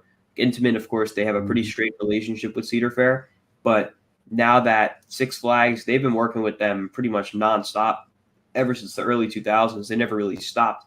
They can probably pull some cards and get them to work with the Cedar Fair team. So hopefully we will see more Intamin coasters. I know Fiesta was rumored to get either a Intamin Hyper or multi-launch or something. Of course, Great Adventure's been rumored to get one. Not sure if that's going to happen, but I would love to see Intamin come back to the Six Flags chain. I also don't think the blacklist is as real as people make it out to be. They might be more apprehensive to work with certain manufacturers, but I don't think it'll altogether stop. Right. It really just comes down to who is the most, bang for your buck out of all of them. Especially considering what happened with the Velocicoaster generation, the new generation on Intamin, which includes Pantheon, and phenomenal. So that really gives it more credence to work with the new Six Flags chain. I can see that. Those rides have been reliable as opposed to the older Intamins and the other coaster company manufacturers. Definitely. Colin, I noticed that your TT2 short that you have hit 2.2 million views. Good job. Thank you. Yes, that one blew up pretty good. Probably because not many people were able to get videos of Top Thrill 2. That was the on-ride one, but yeah, that one did pretty well. Colin, any updates for Top Thrill 2? I don't live out there. I don't visit Cedar Point that often, so I know nothing other than what's out there on the internet. And as far as I know, Zamperla is still working on those trains, getting that ready to go. And it's a shame because that ride is phenomenal, too. I really wish more people had the opportunity to ride it. Oh, it sounds like Munchie wants to come visit. But, Top Thrill 2 is an amazing ride. I hope they're able to get it open as soon as possible. But I don't have any new updates for you guys. Let's see. My home park is Six Flags St. Louis, and I have bad vibes that this park could get shut down, even though we have started to get a new ride within the last 3 years. Any thoughts? That park's not going anywhere. It gets good visitation. It's got an investment. They're getting the new Joker Giant Discovery.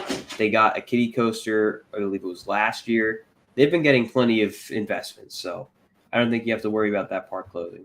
I'm going to put a different question up and let this dog in so she can stop hitting my door. Let's see. Here you go. Tom, you want to do me a solid and read that one? Sure. Six Flags needs to be part of the marketing brand as it draws people in as they know the brand. That's what I've been saying. I think you're going to see the Six Flags park tacked on to some of these parks because it's such a recognizable brand. I mean, even 20 plus years later, we're still talking about the Mr. Six campaign. So there's definitely brand loyalty and brand love for Six Flags, and that cannot be understated. So I think that's why you see the Six Flags name being continued on over Cedar Fair. We talked about this so much, and that's basically why. Yeah, I definitely think so. And we didn't even talk about Mr. Six yet. Yep. So do we think he's going to pop up in the Cedar Fair parks? No. No? Mr. Six. See, I think Mr. Six is going to play a pretty big role in the marketing from here on out, hopefully, as long as the new Cedar Fair team approves of him, which I don't see why they wouldn't. Yep. But I hope that this Fright Fest thing wasn't just a one-off and he stays around. Yep. But moving on. Do you think Dorney will be sold? No. Definitely do not. Universal and Disney are a completely different market. It's different audiences. Yes and no. I mean, you have ones like, hold on. Super chat. Thank you, Brian, for the super chat.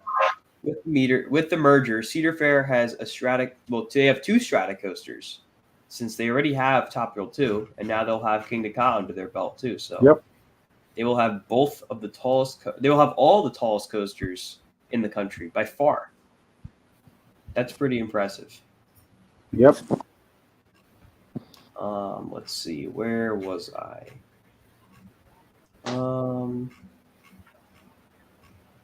think I'm further up. Just give me a second to find where we were. We were right about here.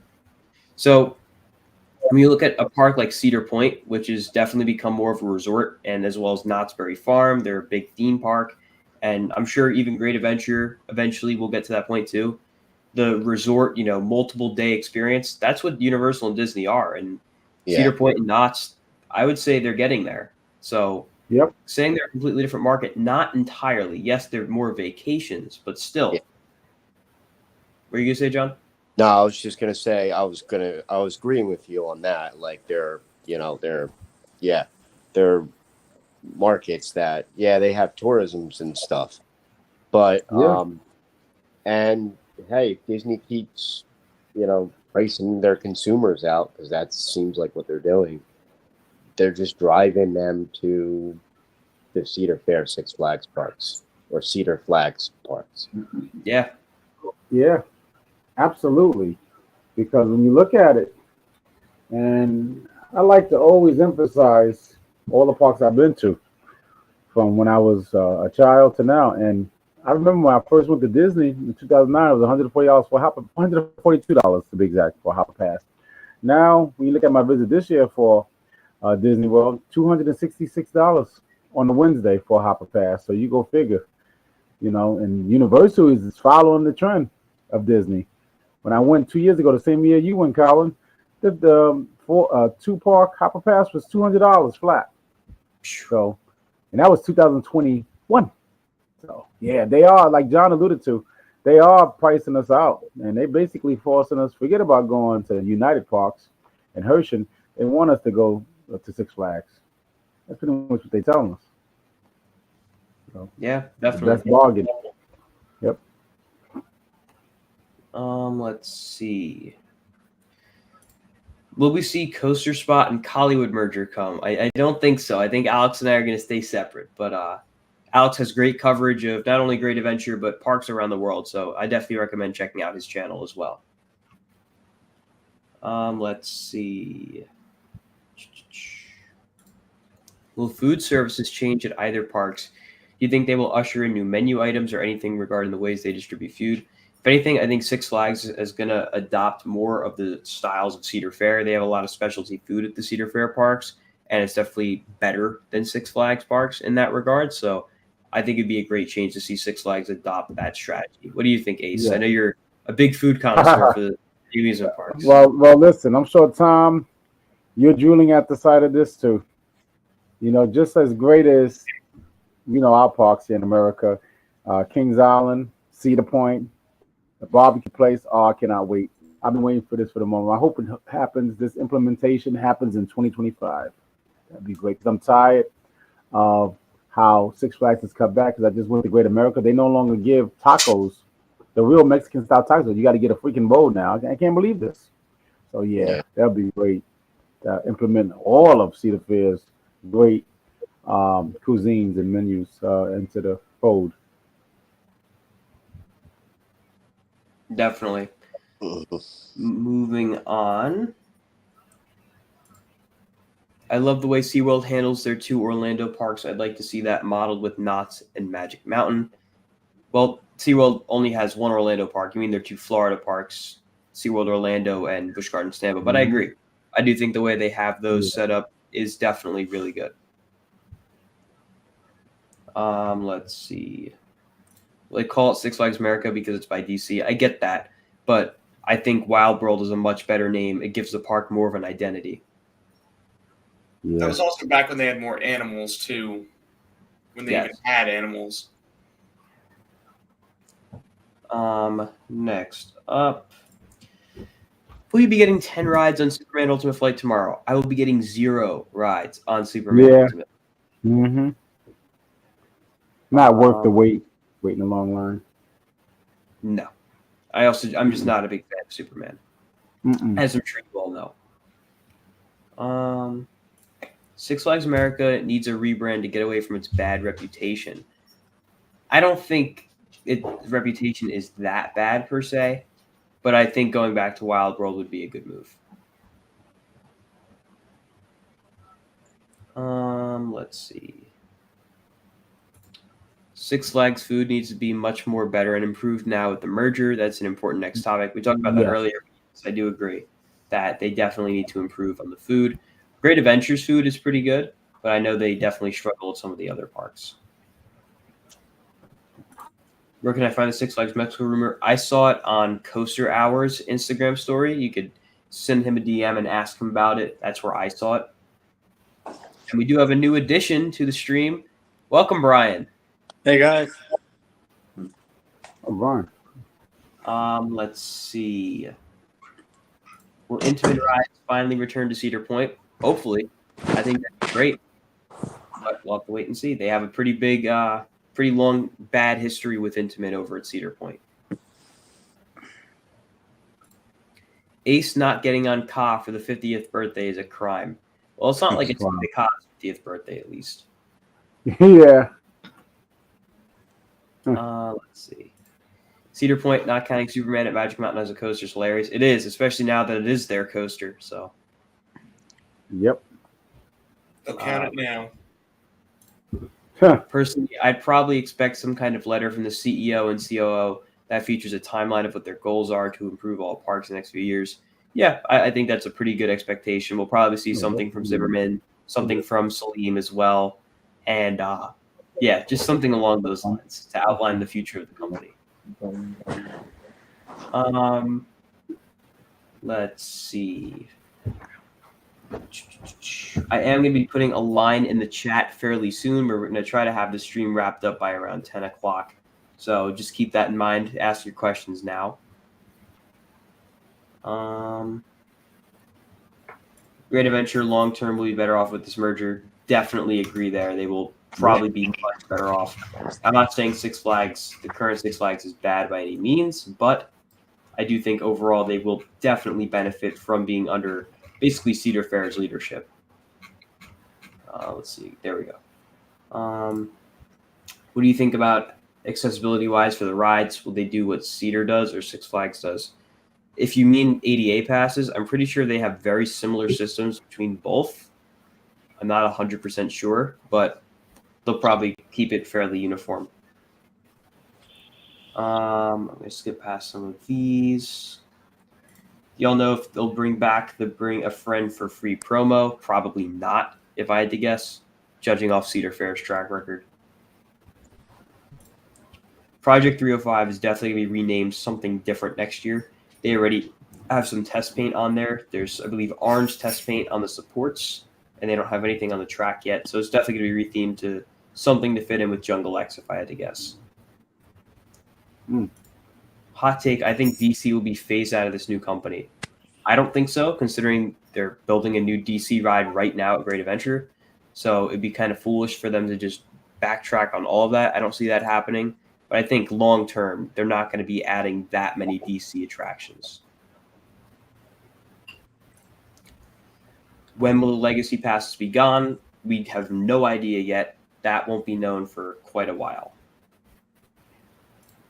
Great Adventure Ops Department should be in charge of operations for the whole chain. Definitely agree. Great Adventure's operations are a league ahead of everyone else's.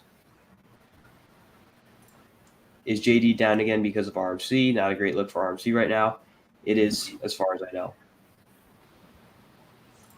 Do you think park hours will change? When I went to Dorney, it was open until 10 on a Friday, but Great Adventure on a weekend is only open until 9. Do you think the merger will change that? Well, considering Over Texas was originally supposed to be closed on every Tuesday during the summer, and then they reverted that, I think we could see hours expand a little bit, but we'll have to wait and see. What if they focus on making the big parks multi-day draws with hotels like resorts and make the smaller parks more of a day trip draw? I think that could work, but you'd also don't want to have too much market overlap with the big multi-day parks. You don't want to have too many of those too close together because then they'll be competing with each other. Do you consider a water coaster a coaster credit? Definitely not. Definitely not. Not have track. No. Sorry, Johnny, but I know you're trying to up that coaster count, but you're not going to do it like that. Yeah. We had that conversation the other day too, Johnny. Yep. Oh, Annis. Let's see. which Six Flags park do you like the best? It's such a difficult question. I always struggle with this. It's between Great Adventure and Fiesta, Texas. I can't really decide. Yeah, I concur What with about you that. guys? Ace, what do you think? Yeah, the same thing. But I take Great Adventure by a little bit because of what's going on with what our great park president is doing, Brian Basica. And it's just so much more potential what we have in our park. And I can see Great Adventure being not only with it the powerhouse that would as it is to have power and the finesse like Fiesta Texas House. It's going to be so exquisite. Give it about 2 or 3 years. I can see our park being like Fiesta Texas, but of course better because we look at the land we have and all of the coasters and everything that we have in there. Tom? It's definitely for me Fiesta. I used to be such a hardcore like Great Adventure stan, and like I would be like, no, there's no way there's a better Six Flags. There absolutely is. So I renounce all of that.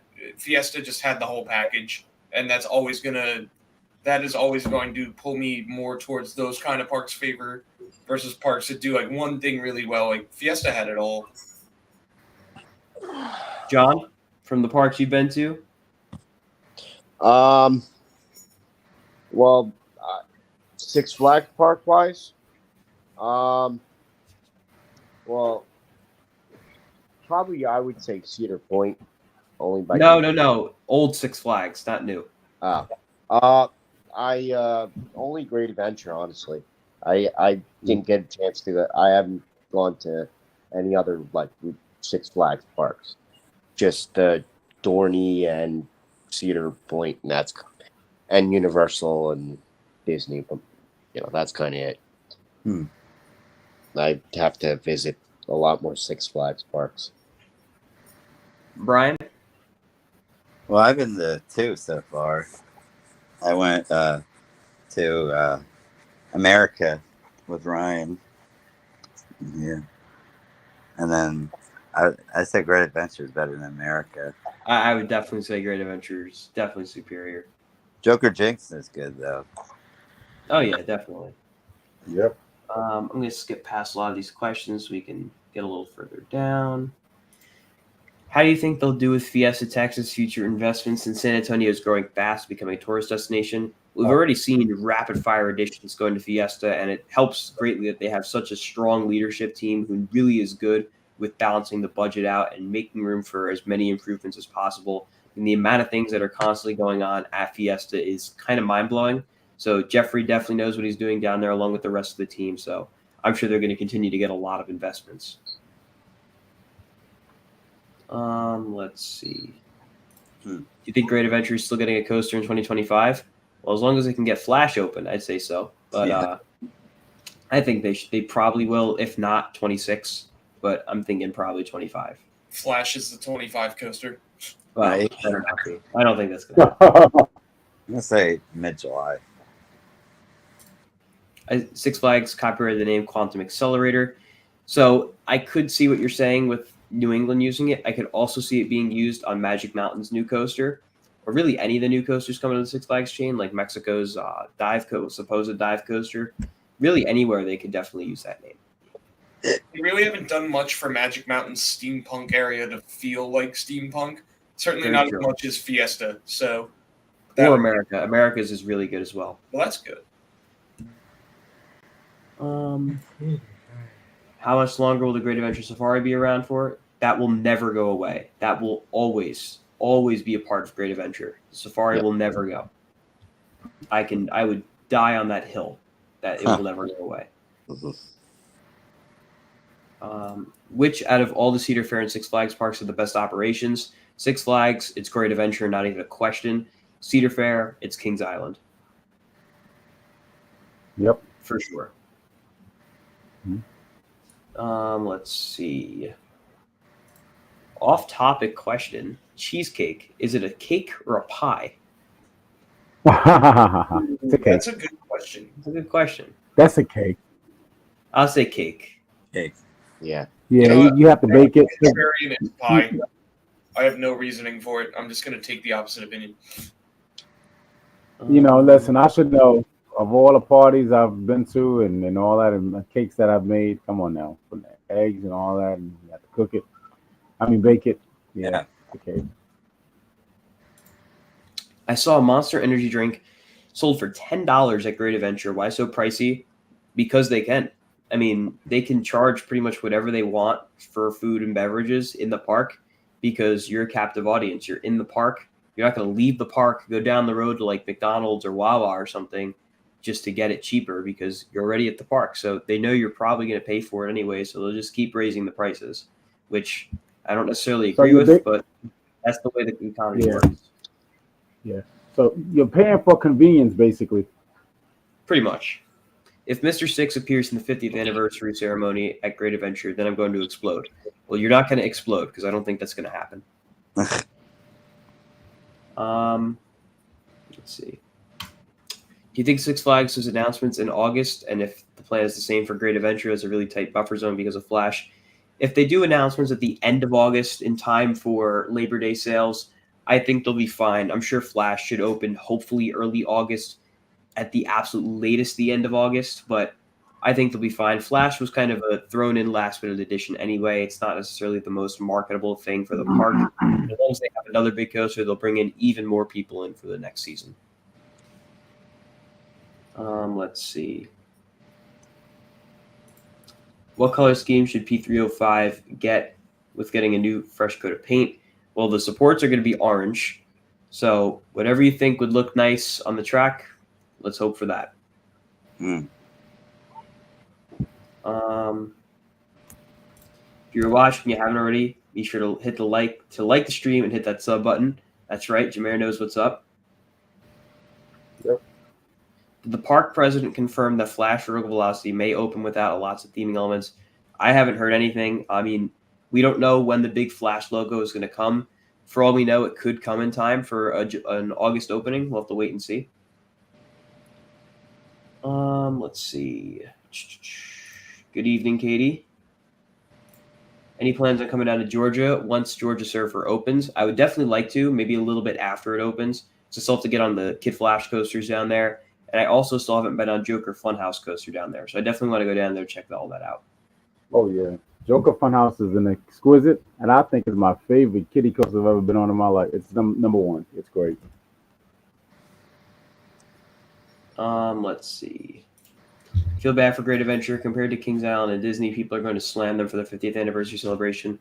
I mean, I guess from the perspective of the new editions not being ready for the 50th, that I understand. It's kind of out of their control because, you have something like Log Flume where each time you peel back one thing, you're going to find more and more that needs to be done.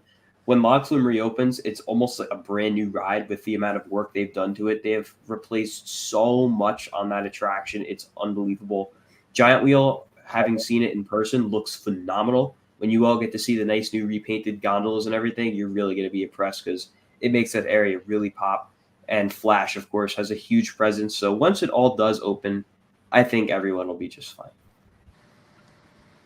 I wish we got something closer to Kings Island, though, because they just total package. Very true. How would any of them suffer? They both now have more capital to invest in both parks. That is true. But while you have more capital to invest, that also means that there's going to be parks that get nothing, which was always the case anyway. But now that also includes the lower tier Six Flags parks. Which manufacturer will benefit the most from this merger? That's a good one. Not RMC. Vekoma. I think Vekoma might really benefit from this. Yeah. I think both Cedar Fair and Six Flags for 2024 invested in new Vekoma. So I could see a lot more Vekoma coming to the new Six Flags chain.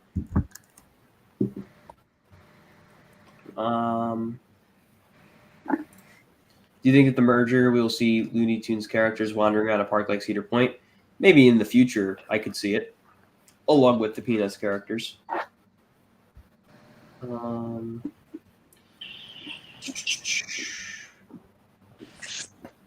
Let's see. So what do you think of the closures at Great Adventure? You say it's not really their fault, but shouldn't they be prepared? Wonder Woman seems like a unique issue, though. It's the same situation as something like, say, Accelerator at Knott's, right? That was a ride that was closed for a very long time because they were waiting on parts. There's really nothing they can do. When you have complicated attractions like King the Ka, for example, you can't just have everything on order ready to go because there's not that many types of those coasters as it is. And when you need a very specific park, you're not going to be able to get it instantly with the snap of your fingers. It takes some time. So, it's really just a series of unfortunate events all happening at the same time. It's really out of the park's control when, important parts go down that they can't get right away.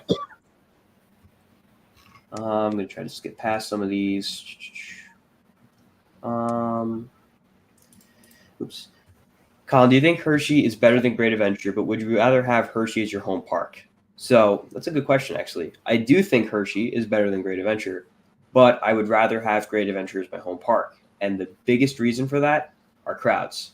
Hershey, it's very rare you're going to go there and not have a super crowded day. Great Adventure, you're probably not going to have issues getting on a good amount of rides most days. The crowd spreads out pretty well throughout the whole resort where you're not going to be waiting in exuberantly long lines at Great Adventure, which I really appreciate.